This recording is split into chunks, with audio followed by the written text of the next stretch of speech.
Here we have the Primal Raminator, the world's biggest RC car. And in this video, we're going to give it more power. So these things usually come with a petrol engine, but on this one, we did a brushless electric motor conversion. And that's made it a bit faster, but we want to make it a lot faster. In stock form, this thing can run on 8S LiPo, and it has that tiny little ESC in there. Now, I fitted this 12S ESC, which is a lot bigger, but it's a cheapo make and it broke. So here we have the brand new Hobbywing Max 4 speed controller. Look at the size of this bad boy. So just in case some of you guys don't know what S's are how many cells there are in each battery. So more S's, more cells, more voltage, more power. So in stock form we would run it on 8S LiPo, two 4S LiPos together, 15 volt each, 30 volts. Now we can do 12S, we have 6S and 6S, 12S and 44 volts. That's quite a lot more power. And with all that extra power, I want to jump it and go to the moon. Trouble is, the stock shock absorbers, they have a habit of bending. These shocks here have a relatively thin shock shaft,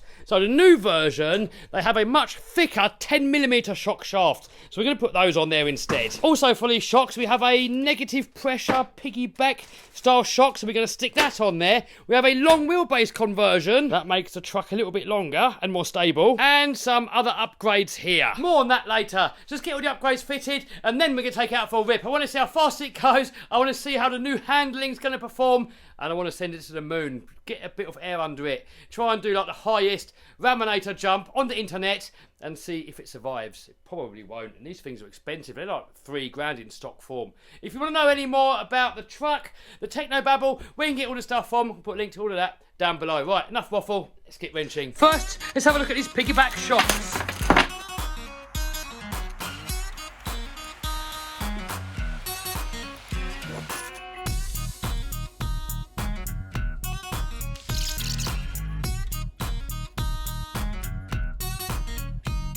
So here you want to put these seals on, so you've got the flat bit more on this side, and then the raised bit goes towards the middle on both ends. So I'm going to put a little bit of oil in here just to lube up the piston a little bit.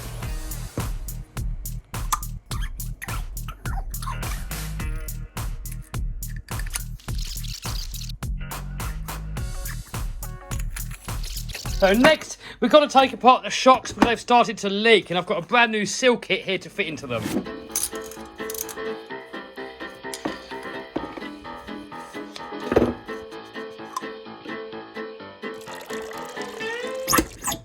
Next, we've got to get the ball link off, and for that I'm going to hold it in my vise. Now this vise has got aluminium jaws, so you don't scratch the shaft. Oh no, the ball joint inside fell to pieces.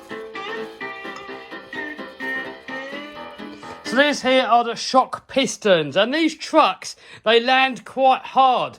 When you're moving slowly, they move quite nicely. But when you hit big jumps, as they land, the suspension sort of goes solid. It doesn't really absorb anything, it starts breaking stuff. We've already got like the thinnest shock hole that I know of that you can get, 100 CST. So I'm just going to go ahead and drill out these holes to a 3.5mm drill bit. No idea if it's going to work or not. Later on, we're going to find out how it performs. Might make it worse, might make it better, who knows?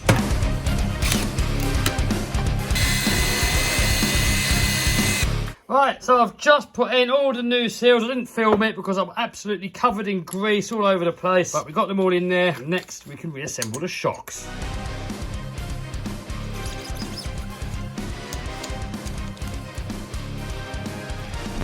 I don't know, it feels really kind of floppy. I think they're probably going to end up leaking again. On that one there, all 4 shocks. They were actually those shocks there that come off there. I put brand new ones on this one, 2 on each corner, but they leaked almost the entire contents all over my carpet. So if these are still going to leak, I'm not really sure what the solution is. Probably different O-rings.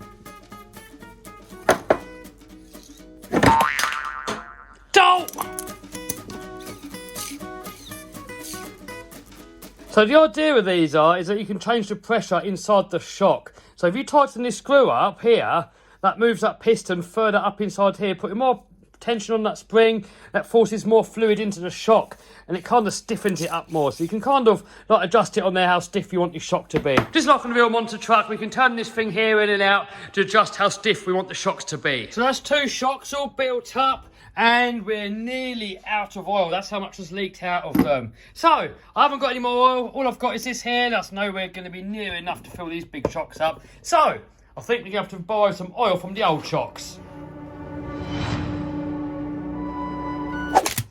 Boom! Oh look, and hopefully we can take this ball joint out of here and put it back into the new shock. Yes! So next, let's have a look at some of these other goodies. This is a long wheelbase kit. Let's get it on there. Oh no, I was hoping they're going to be left and right hand threads. They're not. So here we've got the original 4-link bar. Here's the longer one.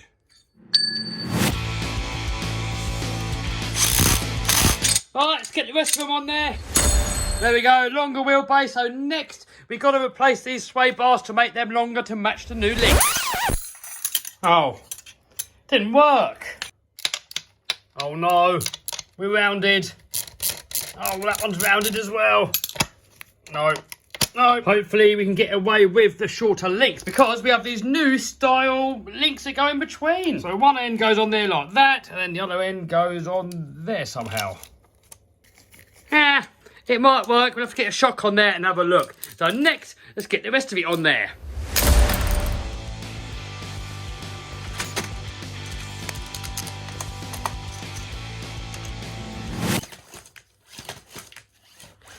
Do you know what? This shorter link is actually working all right. Yes!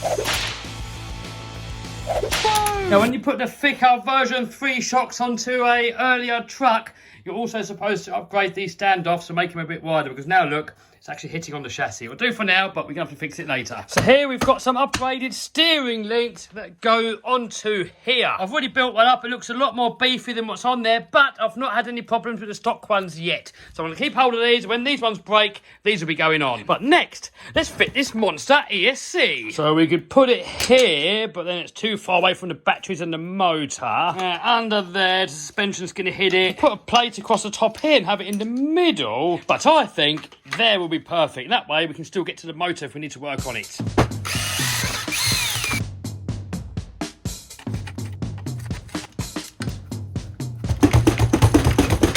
It's nice. Next, we need to get the old speed controller out and then wire in the new one. So this ESC here is water cooled, the new one isn't, but we can still wire it up so that the motor stays water cooled. There we go. That's how I hosed it up.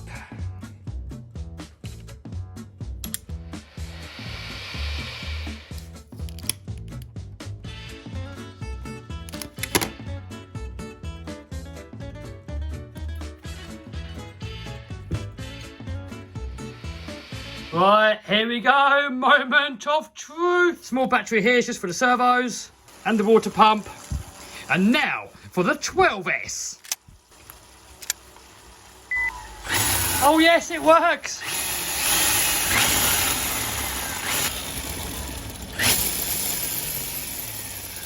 So next, it's wheels on, and then we can take it for a rip.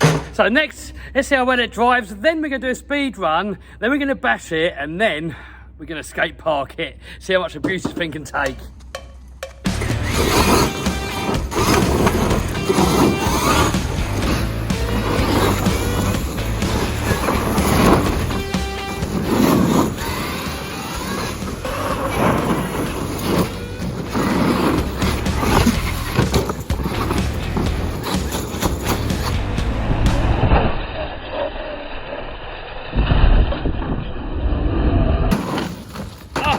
Tumble wumble. What's it?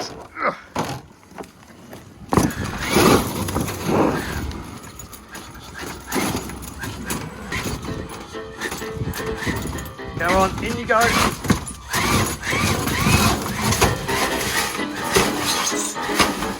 Man, look at the size of it compared to an X-Max. X-Maxes are big RC cars. This thing is something else.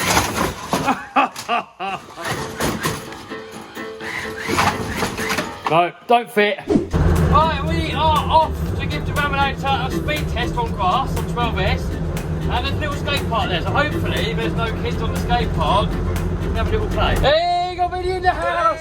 Hey. Here we are on location. Vinny's got the X-Max. Annoyingly, they've put that there so that we can't drive down there anymore, because we used to be able to drive right next to the skate park. Now we've got to walk. Oh dear.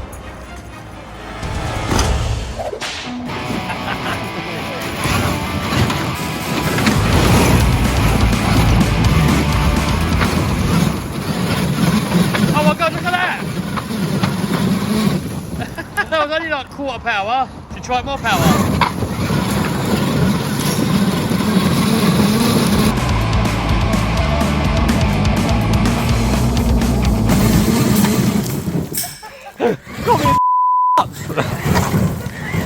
Oh look, mud mounds. Get out of it, it's dusty.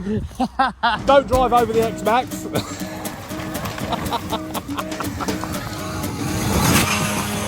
Whoa!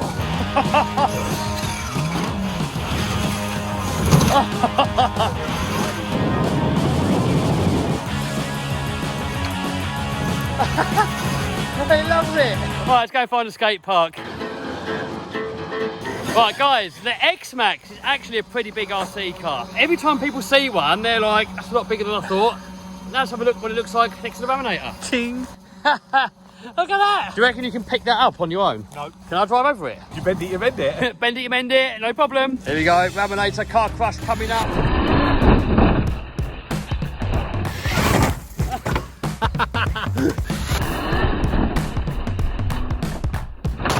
Tumble wumble. Footage. Footage. Can you footage it? Footage. Man, from a wheel maybe. No. No. Hand of God. Oh, that's got some torque, man. Oh, look. Sway bar's gone. Has it just unwound itself and fell off? All right, we're going to look for that a bit later. We're going to jump it first, though. That's why it's so leaning now, look. Yeah. Oh, well. So when you put the sway bars on, make sure you Loctite them.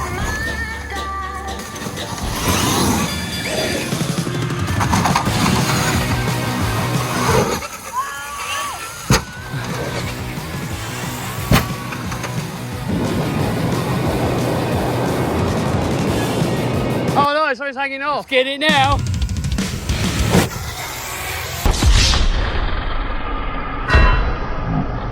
Oh! Oh! Oh no! Oh my God!